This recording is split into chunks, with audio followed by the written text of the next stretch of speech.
Okay, I'll be starting in three, two, One one. second. The First idea the that a group of people. proposition. One second. Someone else has joined in, and first the proposition needs to give the speech, and then the opposition. Okay, thank you. Okay. And Aaron. um, Pratham.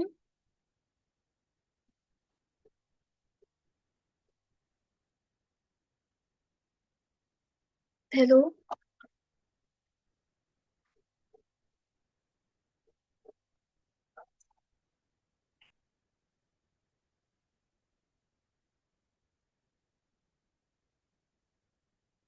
Okay, guys. So today's debate motion is: should teenagers have access to social media? I've given you 15 minutes to prepare.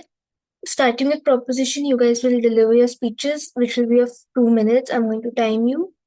Then you guys have to ask each other POIs, and then you guys get to give your rebuttal speeches of 90 seconds each.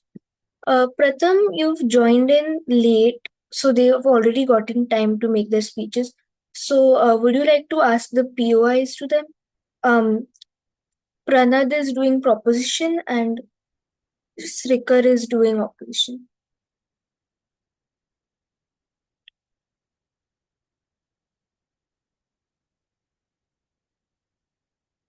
Can you unmute?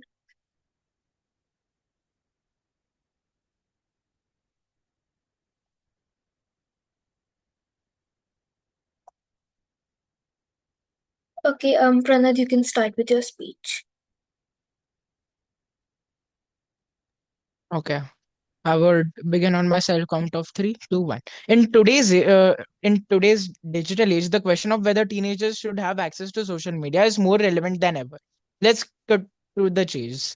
Teens need social media, and here's why. I firmly believe that social media is crucial for teenagers, enhancing their social skills, providing access to knowledge, and fostering global connections. Firstly, social media is a powerful platform for social connection.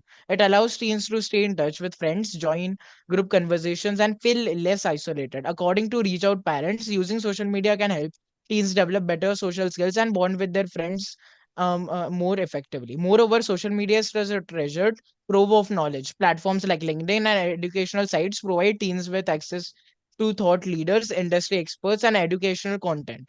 This exposure fosters empathy and a deeper understanding of global issues, encouraging teens to be more open minded and compassionate. For years, especially those with disabilities, social media can be liberating. It removes the time barrier and allows them to communicate more comfortably. The University of Minnesota notes that social networking sites can help teens with disabilities develop social skills, extend friendships, and gain autonomy. Some argue that social media is a distraction or a source of negativity. However, research shows that an active engagement on social media can have positive effects on mental and social health. A study from University of Missouri found that teens who actively post and comment are more likely to find social media beneficial for their social health. In fact, social media can be a lifetime for marginalized communities. Plus youth who face stigma and discrimination. It provides them with a safer space to connect, learn about themselves, and seek resources online. In conclusion, denying teenagers access to social media would be a disservice to their growth and development. It's time to recognize their benefits and guide them towards responsible use. Let's empower our teens to build positive effect and enriching online presence. Let's not hold back our next generation from the tools they need to thrive in this digital age. Thank you. Um, Shrikar, you can start with your speech. Okay, I'll be starting in three, two, one. The idea that a group of people with developing knowledge on the world can access social media is absurd. And to me, it feels pointless to even have a debate about. On social media, there's easy access for content that's far above their age level. There's also the chance of extremism. The teenage brain is one that's confused and developing, and we do not want it to fall into degeneracy or radicalization. For example, in parts of India, young women are lured to join extremist groups, young teenagers. Similarly, contract killings in Sweden has doubled over a year. Why? It's because radical factions can easily access these children via social media. And an 11-year-old child was in contract killing with a gang member in Spain. The gang member in Spain contacted a boy in Sweden and he was paid to kill via social media. This is all due to social media and the easy access to it. On social media, there's also a higher chance of depression. Exposed, the teenagers who are exposed to discrimination, hate, cyberbullying, or other forms on social media can raise the risk of anxiety or depression, especially in the teenage years, which is the most vulnerable point of life. Teens also compare with themselves with others who only post the most perfect parts of their life on social media. A 2017 study shows that over half a million 8 to 12th graders, this study was over half a million 8 to 12th graders, found that the number of those who are exhibiting a high number of depressive symptoms increased by 33% between 2010 and 2015 when social media was gaining prevalence. And in the same period, the suicide rate for girls in that age group increased by 65%. Lastly, short form content for these teens may make them waste hours of their time, which could be used for something productive. The idea that it's a teen's choice to access social media is a lie, as social media is like a drug and it's not a choice but coercion and force. To conclude, I'd like to state that teenage access to social media is a bad idea and it must be regulated. Laws in parts of the world have already restricted teen usage of social media, and mental health in those regions is far better. So, therefore, I'd like to conclude by stating I'd like to make one final statement. It's time for the world to come and realize that we must ban social media for children. Thank you. You guys can now ask each other POIs if you have any for each other. Yeah, I have one. You can ask. I believe the proposition has stated that I believe that the proposition has stated that social media is a way to empower the those with disabilities. However, how can we say it's empowering when multiple studies have showed that suicide rates and depression rates have increased, especially for those with disabilities? Okay, yeah. Just a sec. Yeah, you mentioned about the people who have disabilities and stuff, so they can connect to social media and feel less isolated. Like there are tons of people on social media who you can connect, talk with them, and do many things. So there is no such reason for them to feel isolated while the existence of social media. May I follow up? Yeah, Okay, so I believe the point you've mentioned is valid, but there are also people on social media who would like to discriminate against them based off of their disability, and also these people with disabilities can compare themselves with other people, which can lead to a high rate of depression. So, isn't shouldn't that also be taken into account? Yeah, so these all comes under cyberbullying, right? So right. Yeah, So, yeah. if I can, yeah. So, cyberbullying and online conflicts are serious issues, but they do not necessarily mean that social media itself is inherently bad. These problems can be addressed through education on digital citizenship, stricter platform policies against bullying, and community initiatives to promote peaceful online interactions. Moreover, social media can be also a tool for resolving conflicts and promoting peace, especially when used responsibly. Thank you. That cleared my doubt. Pranat, do you have I any had a POIs? question for you. Yeah, you Yeah. can.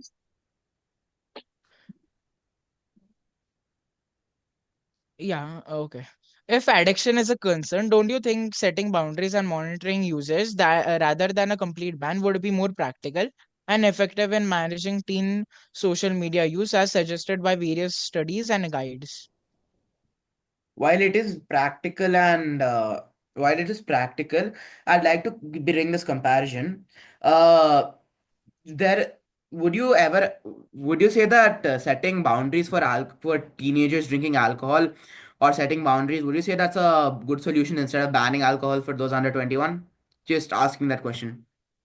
Yes or no? See, there is no connection between an alcohol No, and a social I'll media. explain what the connection later. Can you Why, just please answer why yes are or you no? bringing alcohol into this? I'll explain later, but first, can you answer yes or no? Like, is Of it course not. saying that it's better to allow the teen children to drink alcohol with boundaries No, instead of an teens all-out ban? shouldn't be allowed alcohol because they are Ah. like injurious to health. Now, both alcohol and social media will exploit the same part of the brain. They'll help produce the same amount of dopamine in the brain, which will lead to addiction. In the same way that alcohol is injurious, social media can also be considered injurious because both work in a similar way, and they both have devastating side effects. Yeah, but we can control them by using setting boundaries. In alcohol, if you go anywhere, teens are not allowed to like drink and stuff. But regarding in the social media, as you gave those two examples, social media we can provide as parents. They can provide they can give or set up boundaries for their children so that they wouldn't be addicted. Okay. In that same Using that same logic, shouldn't we allow parents to give them alcohol and cigarettes? Okay, let's Parents end this wouldn't give because them. we're on Okay. a time restraint and you guys need to give your rebuttal speeches, right? Starting with the rebuttal, Shrikar, you can start now. So the proposition has raised the point of the those with people with disabilities, teens with disabilities being able to connect easily and helps and socialize quite easily. According to me, this is a flawed argument because because most of the people with disabilities, if they connect online, there's a high chance of cyberbullying, and all those cyberbullying may be controlled. Just telling someone to do something, or just telling someone to do something, what will be the effect? What will be my effect if I to someone and say that if I go to a drug addict and say don't do drugs? No effect. Same way, there'll be no effect for someone who is constantly cyberbullying someone, and I tell them not to do cyberbullying. There's little to no effect. And even if there's the idea of reports and bans, there's also the chance of creating multiple different accounts and continuing the trauma and continuing the trauma. Also, the idea of social skills, these social skills can be much easily and much better gained in a situation, a real life simulation, like in schools.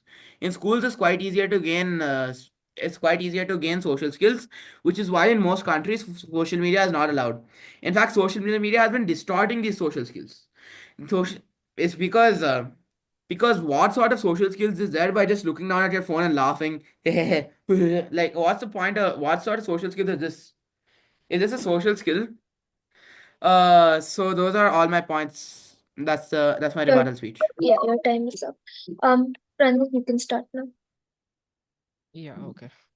Okay. Opponents argue that social media is a distraction and a source of negativity for teenagers. However, this perspective overlooks the numerous benefits. Social media is not just a distraction; it's a tool for connection and learning. According to Reach Out Parents, it helps teens develop social skills and feel less as isolated.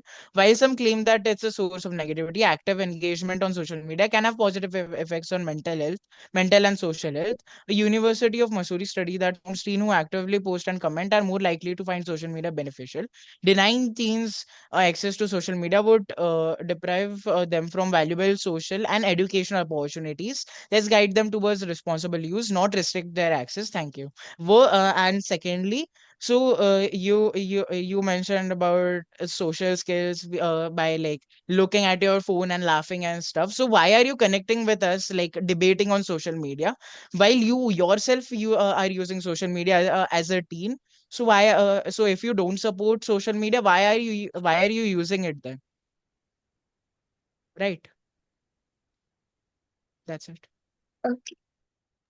Um, okay, I'll conclude the debate. I'm not going to declare anyone as a clear winner as of right now, but I have some points.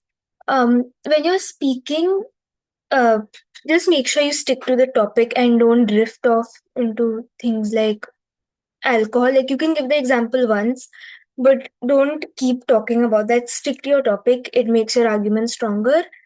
And if you want to have follow-ups, please ask me before you talk because Pranad, you kind of just gave the follow-up without asking me, but that's fine because you guys were in an argument. So Okay, sorry. it's fine. Okay, with that, I'm going to conclude today's debate. Thank you for joining.